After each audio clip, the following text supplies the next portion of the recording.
जय श्री राधे, जय श्री कृष्ण। मंदिर श्री बंसी वाले महात्मा यूट्यूब चैनल अंबाला शहर की ओर से हम आप सभी भक्तों का हार्दिक अभिनंदन करते हैं। आज हम आपको सुनाने जा रहे हैं श्रीमद् भगवद गीता के पहले अध्याय का महात्म्य। श्रीमद् भगवद गीता के कुल 18 अध्याय हैं, तो एक एक करके हम सभी अध्यायों के महात्म्य की कथा को आपको सुनाएंगे। तो अब हम आपको सुनाने जा रहे हैं श्री पद्म पुराण में से श्रीमद् भगवद गीता के पहले अध्याय का महात्म्य, जो कि इस प्रकार है।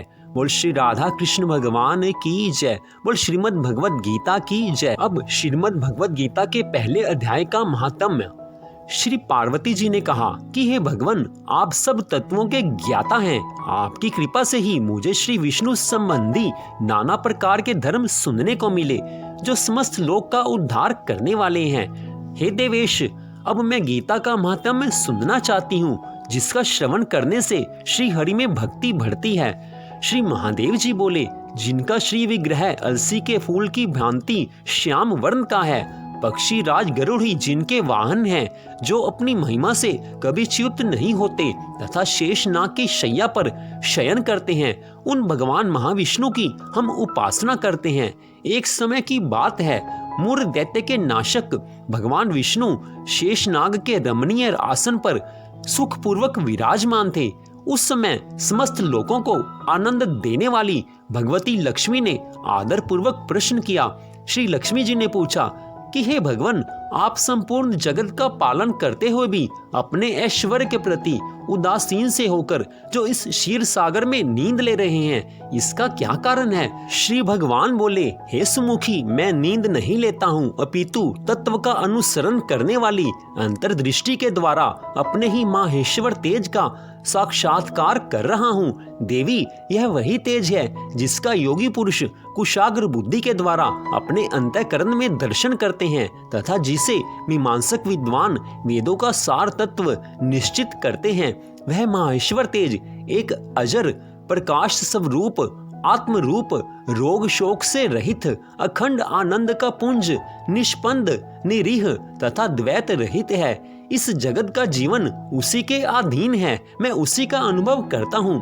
हे देवेश्वरी, यही कारण है कि मैं तुम्हें नींद लेता सा प्रतीत हो रहा हूँ। श्री लक्ष्मी जी ने कहा कि हे ऋषिकेश, आप ही योगी पुरुषों के ध्येय हैं। आपके अतिरिक्त भी कोई ध्यान करने योग्य तत्व है, यह जानकर मुझे बड़ा कौतूहल हो रहा है। इस चराचर जगत की सृष्टि और संहार करने वाले स्वयं आप ही हैं। आप सर्वसमर्थ हैं। इस प्रकार की स्थिति में होकर भी यदि आप उस परम तत्व से भिन्न हैं, तो मुझे उसका बोध कराइए। श्री भगवान बोले कि हे प्रिय, आत्मा का स्वरूप द्वैत और अद्वैत से पृथक, भाव और अभाव से मुक्त तथा आदि और अंत से रहित है। शुद्ध ज्ञान के प्रकाश से उपलब्ध होने वाला तथा परमानंद स्वरूप होने के कारण एकमात्र सुंदर है। यही मेरा ईश्वरीय रूप है। आत्मा का एकत्व ही सबके द्वारा जानने योग्य है। गीता शास्त्र में इसी का प्रतिपादन हुआ है। अमित तेजस्वी भगवान विष्णु के ये वचन सुनकर लक्ष्मी देवी ने शंका उपस्थित करते हुए कहा कि हे भगवान, यदि आपका स्वरूप स्वयं परमानंदमय और मन वाणी की पहुंच के बाहर है, तो गीता कैसे उसका बोध कराती है? मेरे इस संदेह का आप निवारण कीजिए। श्री भगवान बोले, सुंदरी सुनो, मैं गीता में अपनी स्थिति का वर्णन करता हूँ। क्रमश 5 अध्यायों को तुम 5 मुख जानो, 10 अध्यायों को 10 भुजाएं समझो तथा 1 अध्याय को उदर और 2 अध्यायों को दोनों चरण कमल जानो। इस प्रकार यह 18 अध्यायों की वांग्मय ईश्वरीय मूर्ति ही समझनी चाहिए। यह ज्ञान मात्र से ही महान पातकों का नाश करने वाली है। जो उत्तम बुद्धि वाला पुरुष गीता के 1 या आधे अध्याय का अथवा 1 आधे या चौथाई श्लोक का भी प्रतिदिन अभ्यास करता है, वह सुशर्मा के समान मुक्त हो जाता है। श्री लक्ष्मी जी ने पूछा कि हे देव, सुशर्मा कौन था, किस जाति का था और किस कारण से उसकी मुक्ति हुई? श्री भगवान बोले कि हे प्रिय, सुशर्मा बड़ी खोटी बुद्धि का मनुष्य था। पापियों का तो वह शिरोमणि ही था। उसका जन्म वैदिक ज्ञान से शून्य एवं क्रूरतापूर्ण कर्म करने वाले ब्राह्मणों के कुल में हुआ था। वह न ध्यान करता था, न जप, न होम करता था, न अतिथियों का सत्कार। वह लंपट होने के कारण सदा विषयों के सेवन में ही आसक्त रहता था। हल जोतता और पत्ते बेचकर जीविका चलाता था। उसे मदिरा पीने का व्यसन था तथा वह मांस भी खाया करता था। इस प्रकार उसने अपने जीवन का दीर्घकाल व्यतीत कर दिया। एक दिन मूढ़ बुद्धि सुशर्मा पत्ते लाने के लिए किसी ऋषि की वाटिका में घूम रहा था। इसी बीच में काल रूपधारी काले सांप ने उसे डंस लिया। सुशर्मा की मृत्यु हो गई। तदनंतर वह अनेक नरकों में जा वहां की यातनाएं भोग कर मृत्यु लोक में लौट आया और यहाँ भोज ढोने वाला बैल हुआ।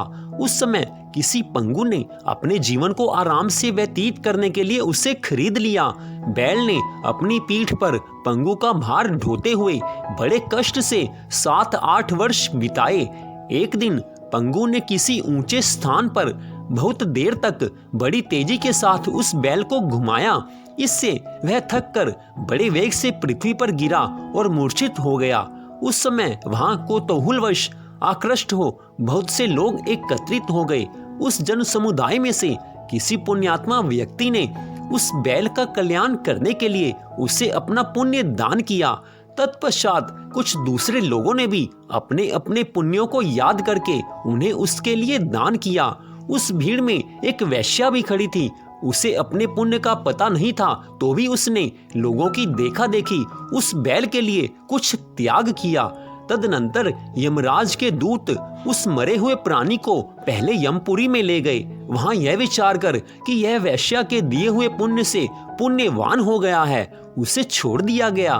फिर वह भूलोक में आकर उत्तम कुल और शील वाले ब्राह्मणों के घर में उत्पन्न हुआ। उस समय भी उसे अपने पूर्व जन्म की सभी बातों का स्मरण बना रहा। बहुत दिनों के बाद अपने अज्ञान को दूर करने वाले कल्याण तत्व का जिज्ञासु होकर वह उस वेश्या के पास गया और उसके दान की बात बतलाते हुए उसने पूछा, तुमने कौन सा पुण्य दान किया था? वेश्या ने उत्तर दिया, वह पिंजरे में बैठा हुआ तोता प्रतिदिन कुछ पढ़ता है, उससे मेरा अंतःकरण पवित्र हो गया है। उसी का पुण्य मैंने तुम्हारे लिए दान किया था। इसके बाद उन दोनों ने तोते से पूछा। तब उस तोते ने अपने पूर्व जन्म का स्मरण करके प्राचीन इतिहास कहना आरंभ किया। शुक बोला, पूर्व जन्म में मैं विद्वान होकर भी विद्वत्ता के अभिमान से मोहित रहता था। मेरा राग द्वेष इतना बढ़ गया था कि मैं गुणवान विद्वानों के प्रति भी ईर्ष्या भाव रखने लगा। मैं सबसे ईर्ष्या करता था। फिर समयानुसार मेरी मृत्यु हो गई और मैं अनेकों घृणित लोकों में भटकता फिरा। उसके बाद इस लोक में आया।